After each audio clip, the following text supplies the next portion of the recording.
आपको नहीं पता, लेकिन मुझे अपनी खामी का पता था। मैं तो चाहती थी कि अली की दूसरी शादी करवा दूं, लेकिन आप लोगों ने बहुत जल्दी की। उसका मेरा इंतजार कर लेते। तुम्हें लग रहा था इतनी आसानी से मैं तुम लोगों को छोड़ दूंगी? नहीं। इनफैक्ट तुमने और नूर ने हमाद के साथ मिलकर जो धोखा दिया है उसका खमियाजा तो भरना पड़ेगा ना। ये तो बहुत गलत हो गया। अब क्या करेंगे? पता नहीं यार, मुझे भी समझ नहीं आ रहा कि इस मसले का क्या हल होगा। इतनी मुश्किलों से उससे जान छुड़ाई थी हमने, और अब दोबारा वो हमारे सरों पर सवार होगी। तुम्हें पता है नूर, इस दफा तो वो पहले से भी ज्यादा नाकाबिले बर्दाश्त होगी। यूसुफ, मैं हमाद से बात करके देखूं, शायद वो कोई हल निकाल ले। नूर क्या हो गया तुम्हें? हमाद ऑलरेडी हमारी बहुत हेल्प कर चुका है, और अब हाया उस पर भरोसा तो क्या, वो तो उसकी शक्ल भी नहीं देखना चाहेगी।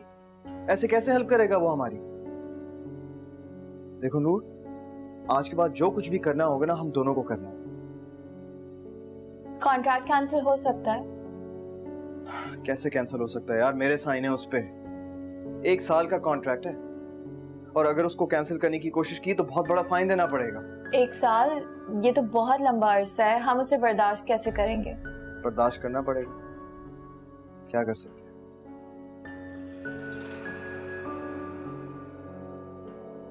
अच्छा प्लीज यार, तुम परेशान ना हो, कोई ना कोई हल निकाल लेंगे। पहले भी तो किया था ना हमने। ये सब मेरी वजह से हुआ। अगर मैं आपको फोर्स नहीं करती तो हम इस प्रॉब्लम में नहीं फंसते। नूर मैं कह रहा हूं ना, प्लीज तुम परेशान ना हो, हम संभाल लेंगे सिचुएशन को।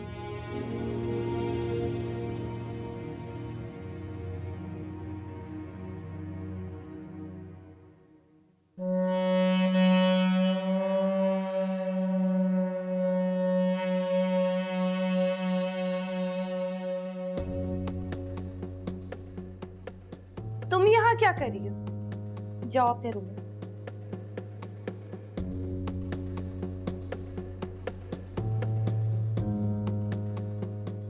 मुस्तकबिल में यही मेरा कमरा है सबा, बस तुम देखती जाओ उस कमरे से यहाँ तक मैं कैसे आती हूँ। बहुत बड़ी गलत फहमी है तुम्हारी, ऐसा कुछ भी नहीं होगा। तो बेहतर है कि तुम ऐसा कुछ सोचो ही ना। मैं ऐसा वैसा सब कर सकती हूँ सबा, और वैसे भी तुम्हारा शौहर तो मैं पहले ही छीन चुकी हूँ। ऐसा कुछ भी नहीं होगा। वो तुम्हें मजबूरी में यहाँ ले तो आए, लेकिन प्यार वो सिर्फ मुझसे करते हैं।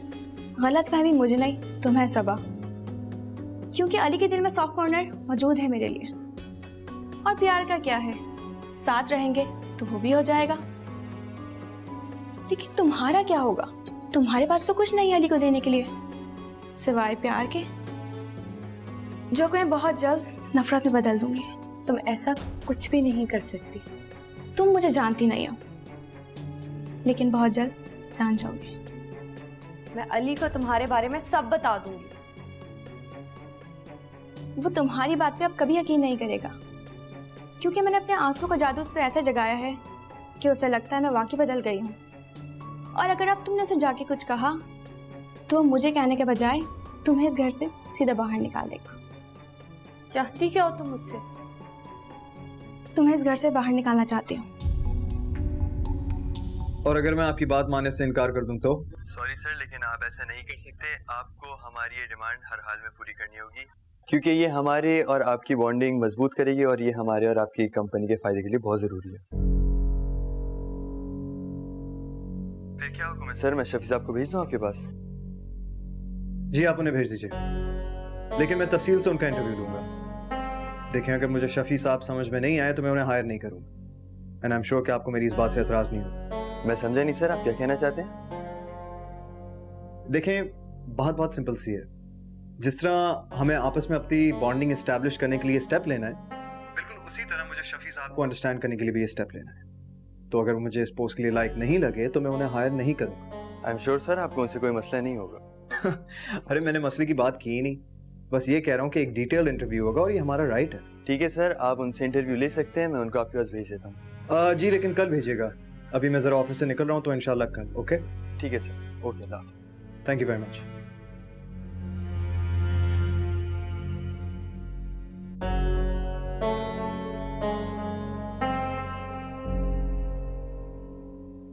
जब मैंने तुम्हें मना किया था कि सबा के रूम में नहीं आना, तुम यहाँ क्या कर रही हो? वो तो अली मैं सबा से माफी मांगना आई हूँ। वो बेचारी नहीं है ये, मैं हूं इसके साथ और हमेशा रहूंगा। सो आइंदा ऐसे बेचारी कहने की गलती ना करना। सॉरी अली, मुझे नहीं पता था तुम्हें इतना बुरा लगेगा। अब पता चल गया ना, नेक्स्ट टाइम एहतियात करना।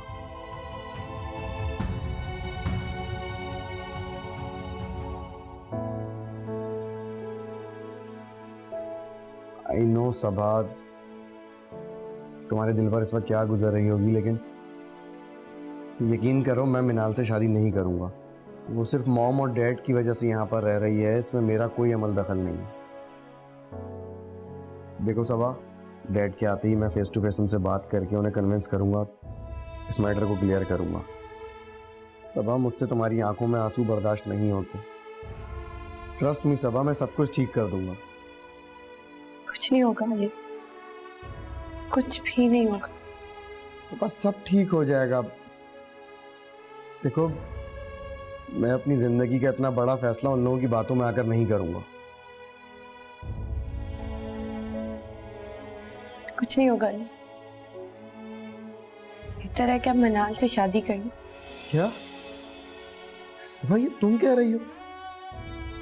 अली, हमारे पास इसके अलावा और कोई चारा नहीं। आप मिनाल से शादी कर लो, शायद चीजें ठीक हो जाए।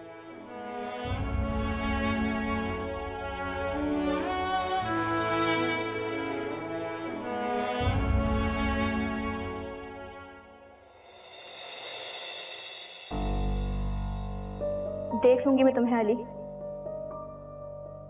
सारे नखरे खत्म करके झुका ना दिया ना तो मेरा नाम भी मनाल नहीं।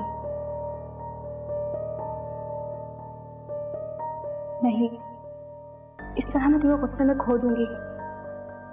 मुझे सोच समझ कर कदम उठाना होगा और हमेशा की तरह इस बार भी तुम्हें प्यार की मार मारूंगी मैं। जिस तरह तुम्हारे घर में जगह बनाई है, इस तरह एक दिन तुम्हारे दिल में भी जगह बना लूंगी और ऐसा करने से तुम भी मुझे नहीं रोक सकोगे।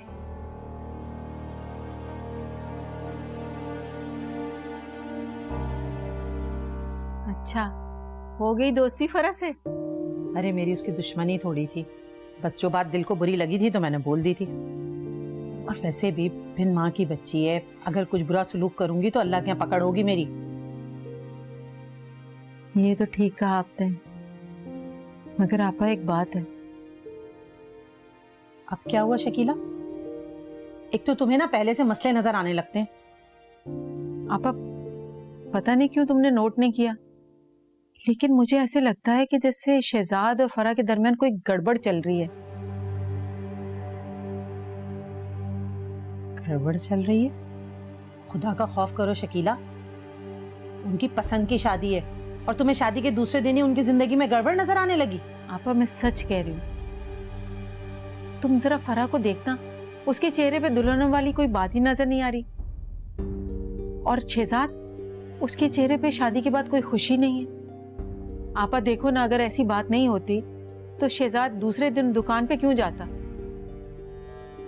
हाँ शकीला, ये बात तुम कह तो सही रही हो, पर अगर शहजाद जा भी रहा था तो बहू को उसे रोकना चाहिए था ना। अलो, शहजाद भी आ गया। अस्सलाम वालेकुम। वालेकुम अस्सलाम। शहजाद, एक बात तो बता, क्या तेरे और फराह के बीच कोई बात हुई है? नहीं तो, आपसे किसने कहा? कहा किसी ने नहीं है, लेकिन मुझे ऐसे लग रहा है कि जैसे तुम दोनों के दरमियान कोई झगड़ा हुआ है। नहीं अम्मा, ऐसी कोई बात नहीं है। और मैं क्यों लड़ूंगा उससे, वो भी दूसरे दिन? देख लिया, सही कह रही थी ना मैं। शहजाद, बहुत शौक है तेरी माँ को बिला वजह परेशान होने का। मैं जरा हाथ में धो लूं। बस सुन लिया, कोई बात नहीं है। मुझे तो ऐसे ही लग रहा था भाई, बस तुझे तो पता नहीं क्या शौक है परेशान होने का। मुझे अंदाजा तो था कि वो कुछ ना कुछ करेगी, लेकिन इतना गिर जाएगी मैंने सोचा नहीं था। तुमने ही उम्मीद लगाई हुई थी कि वो सुधर जाएगी। हमाद वो सुधरने वालों में से नहीं है। लगता है मुझे उससे बात करनी पड़ेगी। नहीं प्लीज, तुम अब इसमें और इन्वॉल्व नहीं हो। वैसे भी यूसुफ को अच्छा नहीं लगेगा। उन्होंने मुझे सख्ती से मना किया था कि तुम्हें ये बात नहीं बताऊं। यूसुफ ने तुम्हें मना क्यों किया?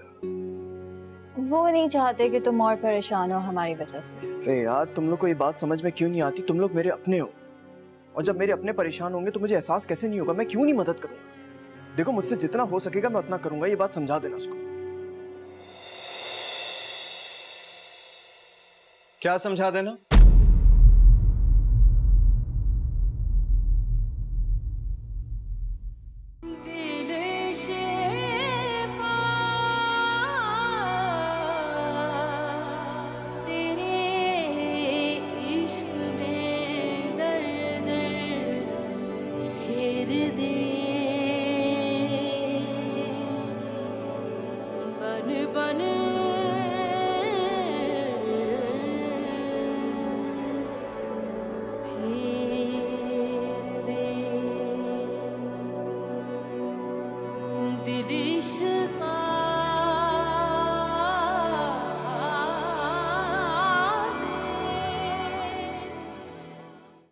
अम्मा और खाला को एहसास हो गया हमारे दरमियान जो गड़बड़ चल रही है, इसलिए उनको मुतमईन करने के लिए प्रोग्राम बनाया मैंने। तो मेरी खुशी के लिए तुम झूठ भी तो बोल सकते थे। तुम्हारी खुशी बर्बाद करने के लिए तो सच कहा है मैंने।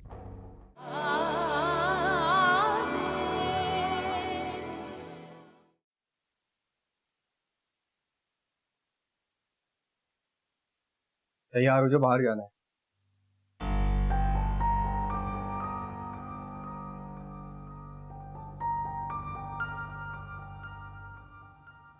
सुना नहीं तुमने? कुछ कहा तुमने? तैयार हो जाओ, बाहर घूमने जाना है।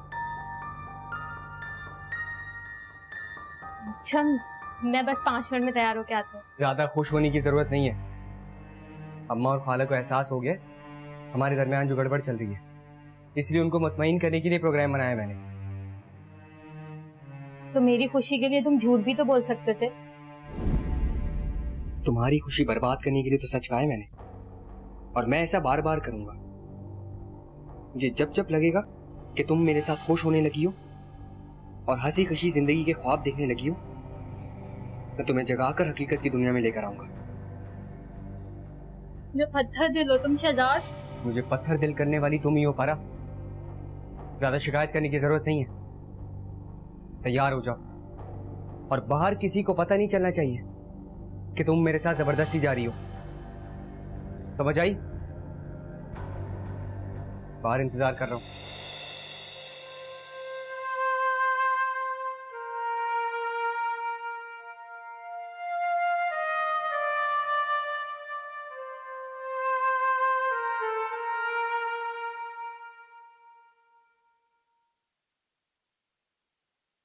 क्या बात है?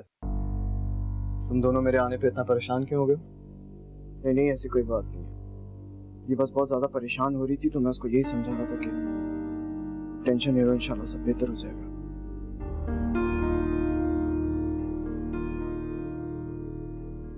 अच्छा, तो उसका मतलब है कि मेरे मना करने के बावजूद उन्होंने तुम्हें सब कुछ बता दिया ना? इसको मुझे बताना ही था यूसुफ। क्यों नहीं बताती मुझे? देखो, हम सब एक फैमिली है, और जब एक फैमिली में क्राइसिस आता है तो सब मिलके उसका हल निकालते हैं, ना कि अलग अलग बैठ के। देखो हमाद, ऐसी बात नहीं है। मैंने नूर को सिर्फ इसलिए मना किया था क्योंकि तुम ऑलरेडी हमारी इतनी हेल्प कर चुके हो। मैंने पहले कुछ नहीं किया और ना ही मैं कुछ कर सकता हूँ। मैंने जितना भी किया वो मेरा फर्ज था। मैंने किसी पे कोई एहसान नहीं किया यूसुफ, और मेरी जगह कोई भी होता ना तो वो यही करता। वजह इसके कि हम इस बारे में सोचें, हमें ये सोचना चाहिए कि इस मसले से बाहर कैसे निकले, इसका हल क्या हो सकता। यूसुफ बिल्कुल ठीक कह रहा है। ठीक है, चलो खैर, मुझे बताओ तुमने क्या सोचा है?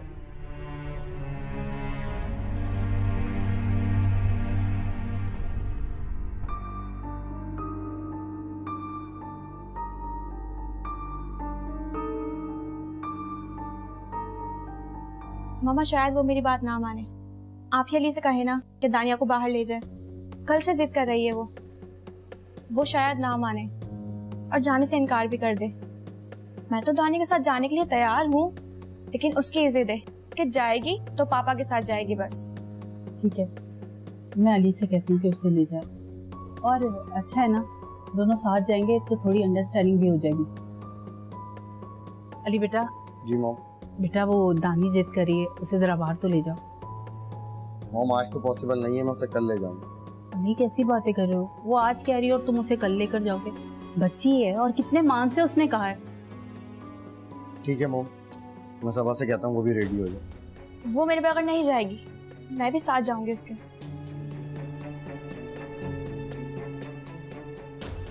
ठीक है, तुम्हारे पास 5 मिनट है, मैं बाहर गाड़ी में वेट कर रहा हूँ। बस मैं बैग लेकर आई अपना।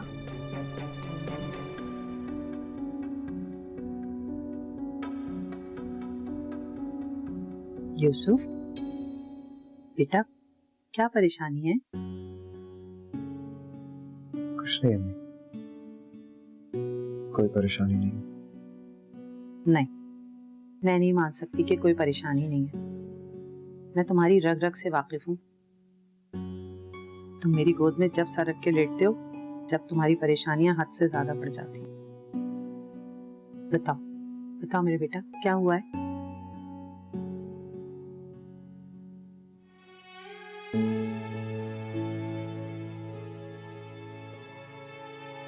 आपको याद है ना, मैंने कुछ टाइम पहले आपको बताया था कि हमें कंपनी के साथ मर्ज होना चाह रहे हैं। तो वो कंपनी किसी और की नहीं बल्कि हया की है। अनजाने में हमने दोबारा उसे अपने साथ शामिल कर लिया।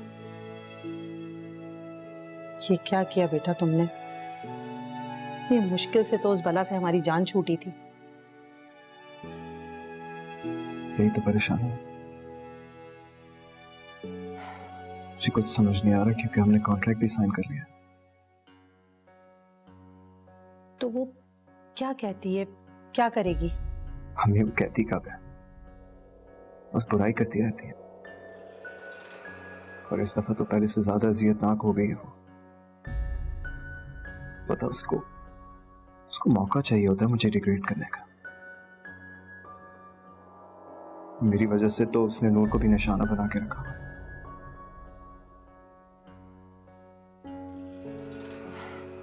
आपको याद है कुछ टाइम पहले मुझे रैंडम कॉल्स आती थी कि नूर की जान खतरे में। उसके पीछे भी हया थी। मुझे तो ये समझ नहीं आता कि उसको क्या मिलता है ये सब करके, क्या हासिल होता है। अच्छा ये बताओ, तुमने पुलिस में कंप्लेन लिखवाई? नहीं, पुलिस में कंप्लेन करवाते तो हमारे खानदान का नाम खराब होता। अम्मी देखें, वो जो भी है जैसी भी है हमारे खानदान का हिस्सा है ना। और जब खाला को पता चलता कि वो लॉकअप में है तो वो क्या सोचती? इसे तो बर्दाश्त भी नहीं होता। बस ये सब सोचकर मैं रुक गया। मुझे इतनी शर्मिंदगी हो रही है कि मैं नूर को कैसे बताऊंगा कि हया किस हद तक गिर चुकी है।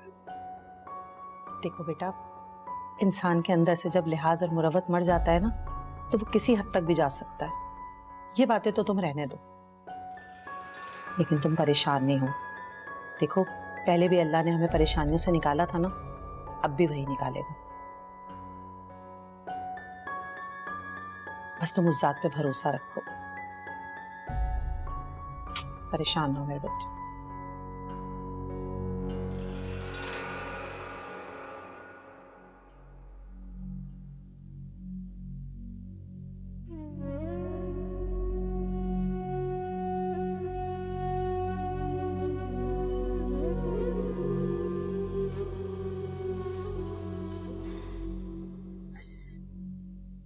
तू मेरी बेटी ना होती तो आज मैं अपनी बहन के सामने शर्मिंदा नहीं होती।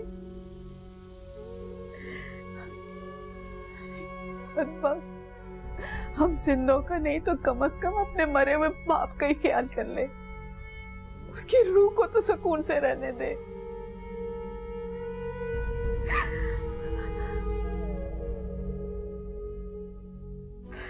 ऐसे आराम आसाइश के पीछे भागते भागते गलत सही की पहचान ही खो दी तूने।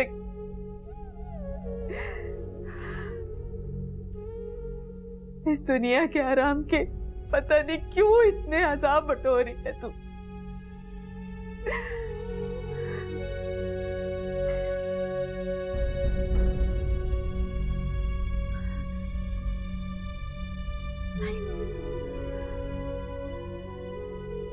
अब मैं और चुप नहीं रहूंगी, नहीं चुप रहूंगी।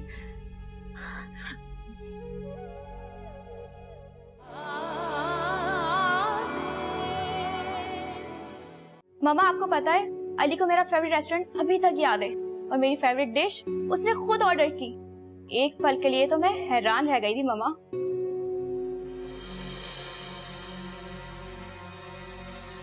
तुम्हें सबा के सामने ऐसी बात नहीं करनी चाहिए मिनाल। सॉरी मामा, अपनी एक्साइटमेंट में भूल ही गई थी सबा का ख्याल।